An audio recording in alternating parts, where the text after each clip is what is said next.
पाकिस्तान और दुनिया भर से लाखों देखने और सुनने वालों को राना उज़ैर का सलाम। नादरकाम, पाकिस्तान की सियासत में गैर यकीनी की सूरत हाल है और इस वक्त सियासतदान कंफ्यूज्ड हैं, तमाम तर इदारे कंफ्यूज्ड हैं और ये गेम सियासतदानों के हाथ में नजर नहीं आ रही।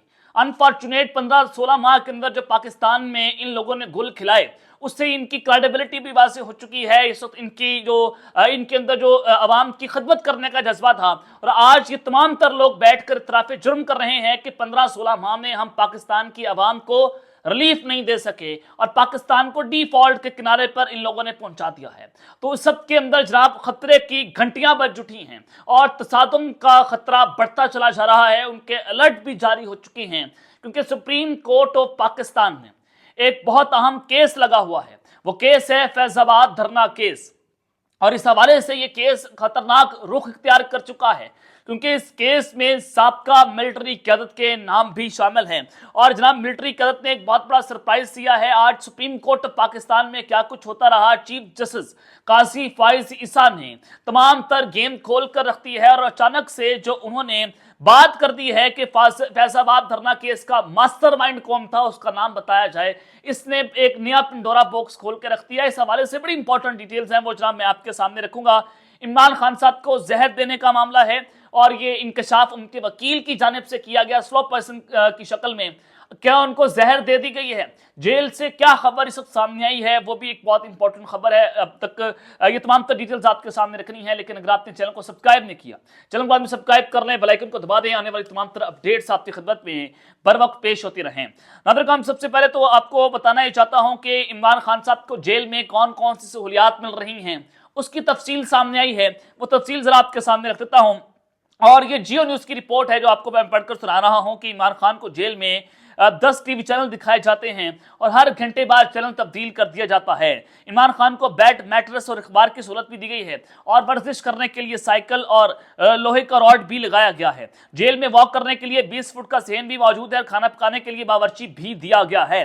कैदियों के लिए बनाए जाने वाला खाना इमरान खान को नहीं दिया जाता और जेल में बनाए जाने वाला खाना ही अलहदा बनाकर दिया जाता है। तो इमरान खान साहब जो हैं उनको ये जो सहूलियात हैं वो अडयाला जेल के अंदर दे दी गई हैं और ये सहूलियात की तफसील जो आपके सामने मैंने रखी है। और दूसरी जानिब जनाब बगावत का और इश्तियाल अंगेजी का मुकदमा था और ये मुकदमा जो है वो कैप्टन रिटायर्ड सफदर जो सफदर हैं मरियम नवाज साहब के शौहर हैं, साहिबा के शौहर हैं, तो उनके ऊपर ये जो केस बनाया गया था और इन्होंने इश्तियाल अंगेज तकारीर की थी, इदारों के ऊपर हमले किए थे। तो उन हमलों के नतीजे में आज जनाब हुआ ये है कि उन केसेस से कैप्टन रिटायर्ड सफदर को बरी कर दिया गया है। जुडिशल मजिस्ट्रेट फैसल इस्लाम ने मुस्लिम नून के रहनुमा के खिलाफ केस का महफूज फैसला जो है वो सुना दिया है और जनाब इस सब के अंदर ये बरीयत की दरखास्तें जो हैं वो मंजूर हो चुकी हैं कि एक जानिब तो ये बगावत कर दें तो मामला आपके सामने, हमसे कोई गलती हो जाए तो मामला जनाब वो भी आपके सामने है। लेकिन जनाब खैर पाकिस्तान जो है उसमें अल्लाह ताला पाकिस्तान जो है उसको हिफाजत फरमाए और इन लोगों से हिफाजत फरमाए जो मेरे मुल्क के दुश्मन बने हुए हैं।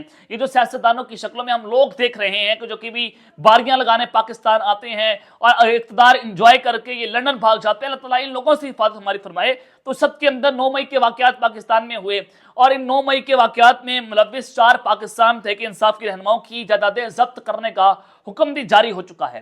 फैसलाबाद की इस ज़्यादा दहशतगर्दी की अदालत ने रहनुमाओं के मफरूर होने पर जायदादें जब्त करने का फैसला जो है वो सुना दिया है। अब इसमें कौन कौन शामिल है ये आपके सामने मैं रख देता हूँ। इसमें जनाब पाकिस्तान तहरीक इंसाफ के साबिक MNA फैजुल्लाह कोमा और उनके भाई कलीमुल्लाह कोमा का जो है उनकी जायदादें जब्त हो चुकी हैं और साबिक MP असद मौसम और अक़लियती रहनुमा हकूक गुल की जायदाद भी जब्त करने का हुक्म दिया जाता है और जायदाद जब्ती के हवाले से मुतल्लिका रिपोर्ट अगली समाअत पर अदालत के अंदर पेश की जाएगी। और यहाँ पर काबिल जिक्र बात यह है कि जो साबिक रुकन कौमी असम्बली हैं फैजुल्लाह कोमा का और उनके भाई कलीमुल्लाह कोमा का जो है वो 9 मई के बाद पाकिस्तान तहरीक इंसाफ छोड़ चुके हैं और जबकि जो रुकने पंजाब असम्बली हैं फैसलाबाद से पाकिस्तान तहरीक इंसाफ के साबिक सिटी सदर हैं डॉक्टर असद मौसम, वो भी 9 मई के वाक़यात के बाद अब तक रूपोश हैं। तो उनकी जायदादें जो हैं उनको जनाब जब्त कर लिया गया है। अब ये सारी चीज़ें आपने देख ली हैं और ये इस वक्त पाकिस्तान की सियासी सूरत हाल जो है वो बिल्कुल एक फैसला कुन मोड़ पर दाखिल हो चुकी है। नवाज शरीफ साहब वज़ीर-ए-आज़म पाकिस्तान बनने के लिए तैयार हैं, लेकिन पीपल्स पार्टी जो है वो अपना पूरा जोर लगा रही है। आसिफ ज़रदारी साहब ये बात कर रहे हैं कि वो नवाज शरीफ को वज़ीर-ए-आज़म पाकिस्तान नहीं बनने देंगे और ये वो शख्स है, ये वो सियासतदान है जो नामुमकिन को भी मुमकिन बना देता है, जो कुछ आपने माजी के अंदर भी होता हुआ देखा। تو آپ کی خبر ہے کہ پیپلز پارٹی اور پاکستان تحریک انصاف کا اتحاد ہونے جا رہا ہے، اور نواز شریف کا جو پروجیکٹ ہے اس کو دھچکا دینے کے لیے پیپلز پارٹی اور پاکستان تحریک انصاف کا اکٹھا ہونا جو ہے وہ لازمی ہے۔ تو یہ ان کی اکٹھے ہونے کی خبریں جو ہیں وہ سب سامنے آ رہی ہیں، لیکن اس سب کے اندر عمران خان صاحب کو ان کے حوالے سے خبر تھی کہ وہ پہلے بھی کہہ چکے تھے کہ میری جان کو خطرہ ہے، ان پر جناب قاتلانہ حملہ بھی ہوا، اور پھر اس سب کے بعد پھر یہ خبریں چلنا شروع ہوئیں کہ ان کو زہر دینے کی خبر ہے، ان کو سلو پوائزن دیا جا سکتا ہے، جس طرح سے پہلے جو وہ بتایا کرتے تھے تاریخ کا حوالہ دے کر، تو عمران خان صاحب کی جان کو خطرہ تھا ان کے بقول کہ جوڈیشل کمپلیکس کے باہر بھی جو سارا کچھ ہوا اور پھر قاتلانہ حملہ۔ تو جناب میں آپ کو بتانا چاہتا ہوں کہ ان کے وکیل جو ہیں انہوں نے یہ خبر دی آفتاب بادشاہ صاحب کہ عمران خان صاحب نے مجھے بتایا ہے کہ ان کو سلو پوائزن دینا شروع کر دیا گیا ہے، 7 مرتبہ کی انہوں نے یہ بات کی کہ سلو پوائزن دیا گیا ہے، اور رات کے خبر یہ آئی کہ عمران خان صاحب جو ہے ان کو معدے کی تکلیف ہوئی ہے، اور جیل سرائے نے بتایا کہ ڈاکٹر کی ٹیم نے ان کو چیک اپ کیا، ان کا معائنہ کیا، اور جیل انتظامیہ بھی وہاں پر موجود تھی۔ عمران خان صاحب جو ہے ان کو میڈیسن بھی دے دی گئی ہے، یہ جیل سے خبر آئی۔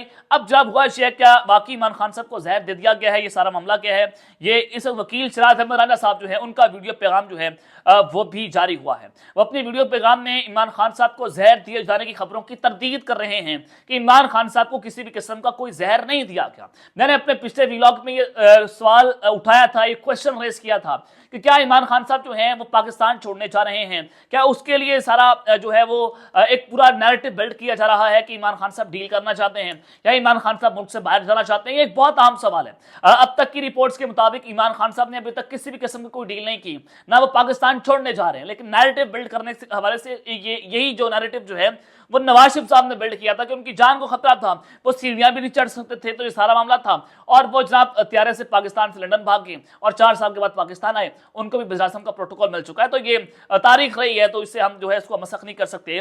تو ایک ویڈیو پیغام میں جناب وکیل شراحت احمد رانا صاحب نے کہا کہ اس بیان میں کوئی صداقت نہیں ہے کہ عمران خان صاحب کو زہر دیا گیا ہے یا انہیں زہر دینے کا خدشہ ہے۔ ہمارے دوسرے وکیل ساتھی کو گرفتار اور سمجھنے میں فرق لگا، اور کل آفتاب باجوہ نے جو بیان دیا انہوں نے اس کی بھی تردید کر دی ہے۔ دراصل عمران خان پر 2 مرتبہ پہلے قاتلانہ حملہ ہو چکا ہے، تو اس کی بنیاد پر عمران خان کو خدشہ ہے کہ انہیں سلو پوائزن جو ہے وہ دیا جا سکتا ہے۔ تو اس حوالے سے انہوں نے کہہ دیا ہے کہ عمران خان صاحب کو سلو پوائزن دیا جا سکتا ہے، لیکن اس میں خبروں کی صداقت نہیں ہے۔ خود پاکستان تحریک انصاف کے وکلاء نے، آفتاب باجوہ نے، وکیل شراحت رانا نے اس کی تردید کر دی ہے کہ اس طرح کی خبر جو ہے وہ اس وقت موجود نہیں ہے۔ لیکن جناب یہ ساری چیزیں تو آپ کے سامنے، لیکن اس وقت جو کیس لگا ہوا ہے سپریم کورٹ آف پاکستان میں، فیصل آباد دھرنا کیس، چیف جسٹس قاضی فائز عیسیٰ جب وہ چیف جسٹس نہیں تھے تو انہوں نے اس کے خلاف فیصلہ سنا دیا تھا۔ ان کا جناب جو فیصلہ تھا وہ یہ تھا کہ اداروں کو اس سارے معاملے میں سیاست کے اندر مداخلت نہیں کرنی چاہیے، اور متعلقہ ادارے کو اپنے شخص کے خلاف کارروائی کرنی چاہیے جو اپنے حلف سے جو ہے وہ اس میں جا کر اس سے روگردانی کرتا ہے، اس کے خلاف برسی کرتا ہے۔ یہ جناب اس جنرل فیض صاحب کا معاملہ تھا جب ٹی ایل پی کا دھرنا ہوا اور وہاں پر دستخط ہوئے اور جلسہ جو ہے وہ دھرنا رکوا دیا گیا۔ تو آج خطرے کی گھنٹیاں بجی ہیں اور تصادم کا خطرہ بڑھتا چلا جا رہا ہے کہ 2 بڑے ادارے اگر ایک دوسرے کے آمنے سامنے آ جائیں، لیکن اللہ نہ کرے پاکستان کے اندر ایسی صورتحال پیدا ہو۔ لیکن فیصل آباد دھرنا کیس جو ہے وہ خطرناک موڑ اختیار کر چکا ہے، اور ملٹری قیادت نے آج ایک بہت بڑا سرپرائز دیا ہے، وہ سرپرائز بھی آپ کے سامنے میں رکھ دیتا ہوں۔ لیکن سب سے پہلے جناب جو سماعت ہوئی چیف جسٹس پاکستان نے جو ریمارکس دیے وہ اس وقت بہت امپورٹنٹ ہے۔ فیصل آباد دھرنا کیس آپ کے سامنے ہے، تو فیصل آباد دھرنا کیس میں ایک فیکٹ فائنڈنگ حکومت نے کمیٹی بنائی جس میں D G I S I, اس کے بعد آئی بی کے افسران، اس کے بعد متعلقہ افسران، وزارت دفاع، اس کو جناب اس میں شامل کیا گیا۔ تو آج چیف جسٹس آف پاکستان نے حکومت کی فیصل آباد دھرنا کیس میں یہ بنائی گئی فیکٹ فائنڈنگ کمیٹی جو ہے اس کو غیر قانونی قرار دے دیا ہے کہ جناب یہ فیکٹ فائنڈنگ کمیٹی جو ہے وہ اس کیس کا فیصلہ نہیں کر سکتی، یا انہوں نے کہا کہ بتایا جائے کہ فیصل آباد دھرنا کیس کا ماسٹر مائنڈ کون تھا۔ اب اس کا ماسٹر مائنڈ کون تھا، یہ ایک بہت اہم سوال ہے کہ ٹی ایل پی نے دھرنا دیا، ایک سیاسی جماعت ہے، اب اس کے پیچھے دھرنا کروانے والا کون تھا؟ جنرل فیض حمید صاحب جو ہیں ان کے حوالے سے یہ کیس آج سپریم کورٹ آف پاکستان کے اندر لگا ہوا ہے۔ تو جناب اس سب کے بعد میں آپ کو ایک اور خبر دینا چاہتا ہوں، سپریم کورٹ آف پاکستان میں فیصل آباد دھرنا کیس میں وزارت دفاع اور انٹیلیجنس بیورو کی نظر ثانی درخواستیں واپس لینے پر خارج کر دی ہیں۔ اب جناب جو نظر ثانی درخواستیں تھیں وہ دی گئی تھیں، پھر انہی جناب جو ہے وہ درخواستیں واپس لے گئیں، اس کو چیف جسٹس نے آج خارج کر دیا ہے، اور فیصل آباد دھرنا کیس کی سربراہی جو ہے وہ چیف جسٹس قاضی فائز صاحب کر رہے ہیں، اور ان کا ہم خیال بنچ جس میں جسٹس امین الدین خان اور جسٹس اطہر من اللہ ये 3 रुकनी बेंच है जो इसकी समाअत कर रहा है और केस की समाअत मुकम्मल होने पर चीफ जस्टिस काजी फैसल ने आज की समाअत का हुक्मनामा लिखवाया। हुकूमत ने सुप्रीम कोर्ट के फैसले को संजीदा नहीं लिया। आईबी वज़ारत दिफा ने नजरसानी दरख्वास्तें वापस लेने की इस्तदा की। वफाकी हुकूमत और इलेक्शन कमीशन ने भी नजरसानी दरख्वास्तें वापस लेने की इस्तदा की है। सुप्रीम कोर्ट ने वज़ारत दिफा और आईबी की नजरसानी दरख्वास्तें वापस लेने पर खारिज कर दी हैं। हुक्मनामे में कहा गया कि साबका चेयरमैन पैमरा अफसर आलम ने बयान हल्फी जमा करवाया। बयान हल्फी में एक इंफरादी शख्स और उनके मालूम मतहत एहलकारों पर संगीन इल्जामात आयद किए गए। अटॉर्नी जनरल ने कहा कि हुकूमत से इंक्वायरी कमीशन कायम करने की सिफारिश करेंगे। हमने पूछा कि क्या नजरसानी किसी के कहने पर दायर की गई। चेयरमैन पैमरा ने कोई जवाब ना दिया। चेयरमैन पैमरा ने सिर्फ अदालत से गलत बयानी की बल्कि मालूमात जो है उसको भी छुपाया क्या। अब किसके कहने पर हुआ, ये एक बहुत अहम सवाल है। लगता है कि चेयरमैन पैमरा ने नजरसानी दायर करने के लिए बतौर कठपुतली किरदार अदा किया है। अब कठपुतली किसके हैं, ये भी आज चीफ जस्टिस ने बहुत अहम सवाल उठाया। अफसर आलम ने जिस इंफरादी शख्स पर इल्जाम लगाया वो हमारे सामने पेश नहीं है।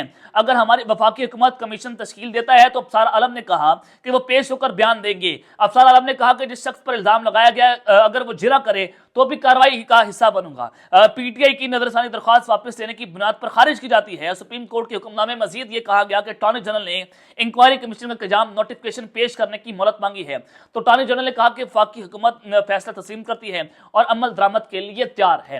अब जनाब क्या जो है वो साबका मिलिट्री कदर जो है उसको रगड़ने का एक प्लान है।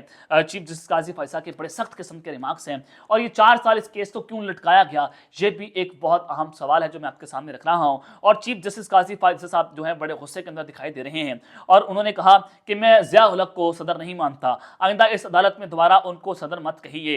ये जनाब किसने बात की, चीफ जस्टिस ने बात की। और जो समाअत जब जारी थी काजी फैसल साहब उसकी समाअत कर रहे थे तो दौरान समाअत जादुल हक के जो वकील हैं, जादुल हक साहब जो हैं वो ज़िया उल हक साहब के बेटे हैं, तो उनके वकील ने कहा कि उन्होंने नजरसानी वापस लेने के लिए नहीं कहा, न सिर्फ नाम फैसले जो है फैसले से हज़फ किया जाए।